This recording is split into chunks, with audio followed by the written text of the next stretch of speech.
ही friends, अस्सलाम वालेकुम। Recipe करी इस किचन में एक नाश्ते की रेसिपी के साथ जिसे आप अंडे से बनाएंगे, ब्रेड से बनाएंगे और इतनी यमी इतनी मज़ेदार कि आप अंडे पराठे ऑमलेट पिज़्ज़े सब भूल जाएंगे। झटपट से ये रेसिपी बनाएंगे और इसके लिए ज़्यादा इंग्रेडिएंट्स की ज़रूरत नहीं पड़ेगी। रेसिपी अच्छी लगे तो लाइक शेयर और चैनल रेसिपी करी इसको सब्सक्राइब ज़रूर कर लीजिएगा। तो बिस्मिल्लाहिर्रहमानिर्रहीम। इस रेसिपी के लिए सबसे पहले आपको चाहिए ब्रेड। अच्छा, डबल रोटी आपने ले लेनी है, तकरीबन 3 से 4 ब्रेड ले लीजिएगा। और मैंने जो इस रेसिपी के लिए इस्तेमाल की है वो फ्रेश ब्रेड इस्तेमाल की है, तकरीबन 3 अदद पीसेस। ब्रेड के 3 अदद पीसेस ले लीजिएगा। फिर आपने इसको कटिंग करना है, यानी इसकी कटिंग स्टार्ट करनी है। इस तरह से आप जो है वो ब्रेड को 4 हिस्सों में डिवाइड कर लीजिएगा। अच्छा, इस ब्रेड को 2 तरीक़ों से बना सकते हैं। आप डायरेक्टली भी इसको यूज़ कर सकते हैं और इसके अलावा टोस्टर में 1 से 2 मिनट टोस्ट करने के बाद आप इसको इस्तेमाल कर सकते हैं। तो दोनों तरीक़ों से बताऊँगी, दोनों तरीक़ों से क्या डिफ़रेंस आएगा वो बताऊँगी। तो सारी की सारी जितनी भी ब्रेड थी वो तीनों ब्रेड मैंने इस तरह से कट कर ली हैं। आप चाहें तो एक साथ भी कट कर सकते हैं इस तरह से, ताकि टाइम आपका सेव हो जाए।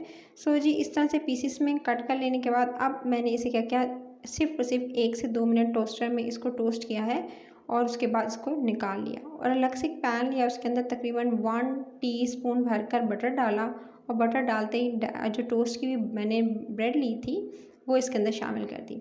अच्छा, अगर आप चाहें तो आप टोस्टर नहीं है तो आप ये कर सकते हैं कि सिंपल पैन के अंदर आप इसको 1 से 2 मिनट जो है गर्म कर लीजिएगा। दोनों तरफ से हल्का सा कलर आने पर आप इसे उतार सकते हैं। तो मैंने तो इसे टोस्टर में 1 से 2 मिनट जो है वो टोस्ट कर लिया। उसके बाद ब्रेड के पीसेस को निकाल लिया। तो उसके बाद आपने इसके अंदर शामिल करना है, एक अंडे से ये रेसिपी बनेगी लेकिन डायरेक्टली अंडा नहीं यूज़ करेंगे। इसके लिए सबसे पहले एक मिक्सिंग बाउल के अंदर आपने शामिल करनी है थोड़ी सी चॉप्ड की हुई गाजरें। साथ में आपने इसके अंदर शामिल कर देना है गाजरों के साथ ही छोटा छोटा इसको काट लीजिएगा। बिल्कुल एक ही साइज़ की हर जो वेजीज हैं वो आपने इसी तरह से इस्तेमाल करनी है सब्जियों को। उसके बाद आपने इसके अंदर थोड़ी सी शिमला मिर्च का इस्तेमाल करना है। शिमला मिर्च भी थोड़ी सी मैंने इसके अंदर इस्तेमाल की है। फिर आपने इस तरह से इसके अंदर टमाटर डालना चाहते हैं तो टमाटर, नहीं तो आप रेड वाली जो होती है शिमला मिर्च वो इस्तेमाल कर सकते हैं। हरी मिर्चें भी 1 से 2 काट के शामिल कर दीजिएगा। फिर इसके अंदर आपने इस्तेमाल करना है मैदा। सबसे पहले तो आप इसके अंदर मैदा इस्तेमाल करेंगे। मैंने इसके अंदर इस्तेमाल किया है 2 टेबलस्पून भरकर मैदे का और 2 से 3 टेबलस्पून भरकर आपने मैदा और तकरीबन 1 टेबलस्पून आप इसके अंदर कॉर्नफ्लोर का इस्तेमाल करेंगे। तो ये दोनों चीज़ों की क्वांटिटी तकरीबन जो है 2/1 या 3/1 की रेशियो रख लीजिएगा। उसके बाद आपने इसके अंदर चिली सॉस इस्तेमाल करना है, half teaspoon to 1 teaspoon. सफ़ेद मिर्च जो वाइट पेपर होता है वो आपने लेना है पिसा हुआ, तकरीबन half teaspoon to 1 teaspoon. लाल मिर्च यानी आपने लेनी है half teaspoon. Paprika powder ले सकते हैं इसकी जगह, ना हो तो फिर आपने इसके अंदर यूज़ करना है कुटी हुई लाल मिर्च हाफ़ टी स्पून। और तकरीबन इसके अंदर 3 से 4 टेबलस्पून आपने शामिल करने हैं दूध के।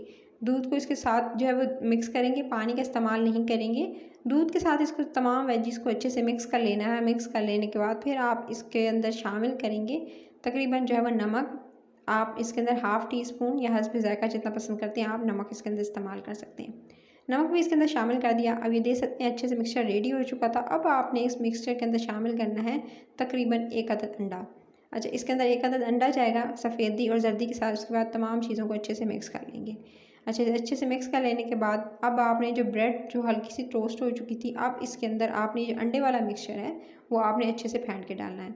अच्छे से फेंटेंगे और उसको फेंट लेने के बाद इस मिक्सचर को रेडी करके फिर जो ब्रेड जो हल्की सी जो कह सकते हैं कि मैंने 1 से 2 मिनट जो है वो जस्ट कुक की है, वो जो मैंने बटर पिघलाया था उसके अंदर। उसके बाद आपने इसके अंदर ये अच्छे से कवर करते हुए, पूरी ब्रेड को कवर करते हुए आपने ये जो मिक्सचर डालना है, ताकि ब्रेड का एक एक पीस जो है वो इसके अंदर अच्छे से कवर हो जाए। ये दे सकते हैं फैला के आपने डालना है, एक जगह पर नहीं डाल देना।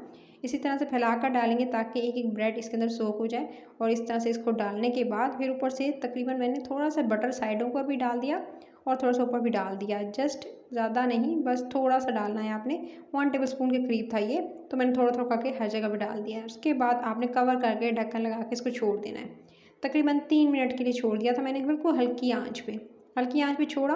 तो क्या होगा, जो इसकी साइडें हैं वो आपको दिखाई देंगी कि वो ब्राउन होना स्टार्ट हो गई है, यानी उनका कलर आना लाइट ब्राउन होना स्टार्ट हो गया है। फिर इसके बाद आपने इसको निकालना है और इसको उलट देना है, यानी जो ऊपर वाली हिस्सा है उसको आपने किसी प्लेट में शिफ्ट कर लेना है। और जो नीचे वाला हिस्सा दे सकते हैं बिल्कुल परफेक्टली डन हो चुका था। अब ऊपर वाले हिस्से को कुक करने के लिए दोबारा आप पैन के अंदर डालेंगे इसको, और पैन में डालकर इसको दोबारा से आप कवर करके 3 मिनट के लिए छोड़ देंगे।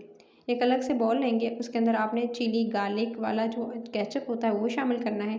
साथ में आपने इसके अंदर 2 टेबलस्पून मायोनीज़ और केचप दोनों की मिकदार सेम रखिएगा। फिर आपने इसके अंदर शामिल करनी है कुटी हुई लाल मिर्च तकरीबन 1 से 2 चुटकी। उसके साथ ही आप इसके अंदर थोड़ा-सा जी आप या चाहें तो ओरिगानो नहीं तो मिक्स हर्ब का इस्तेमाल कर सकते हैं। बस इतनी सी चीज़ें इस्तेमाल करेंगे और इसको मिक्स करके एक सॉस सी रेडी कर लेंगे। केचप नहीं पसंद, फ्लेवर नहीं पसंद केचप का, तो आप मायोनीज़ से भी ये वाली जो सॉस है वो रेडी कर सकते हैं। आप जो है अपनी चॉइस है कि आप किस तरह से बनाना पसंद करते हैं। ये देख सकते हैं मैंने सॉस रेडी कर ली थी। अब आपने क्या करना है, जब 3 मिनट के बाद मैंने उतारा ढक्कन तो ये परफेक्टली डन हो चुका था।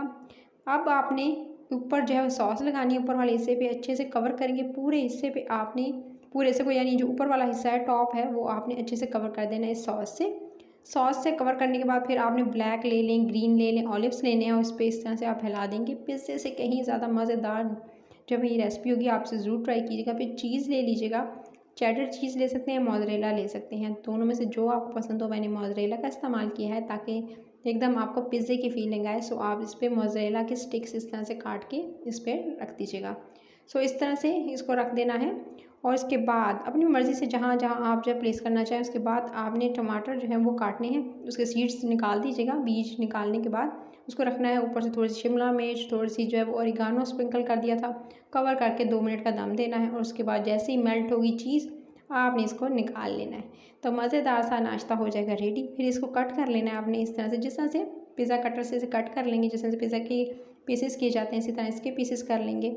मज़ेदार से नाश्ते की रेसिपी हो जाएगी रेडी। बहुत से नाश्ते की रेसिपी, आइसक्रीम से रिलेटेड रेसिपीज़, उसके अलावा बिस्किट से रिलेटेड रेसिपी तवे पे मैंने बेकिंग सिखाई है। आप जाकर ज़रूर चैनल को देखिएगा और रेसिपी अच्छी लगे तो लाइक, शेयर और चैनल को सब्सक्राइब कर लीजिएगा। मज़े-मज़े की रेसिपीज़ के लिए और मज़े-मज़े की रेसिपीज़ डेली लेकर आती रहूँगी, तो मिस आउट नहीं करनी। बेल आइकन को प्रेस कर लेंगे, नोटिफिकेशन मिलेगी। तो ये देखिए कितनी यम्मी, कितनी मज़ेदार सी रेसिपी है, बहुत ही यूनिक सी। तो इसे ज़रूर ट्राई करना है, फीडबैक देना है कैसी लगी रेसिपी। अपना ख्याल रखें। टिल द नेक्स्ट वीडियो, फिर मिलती हूँ। Take care.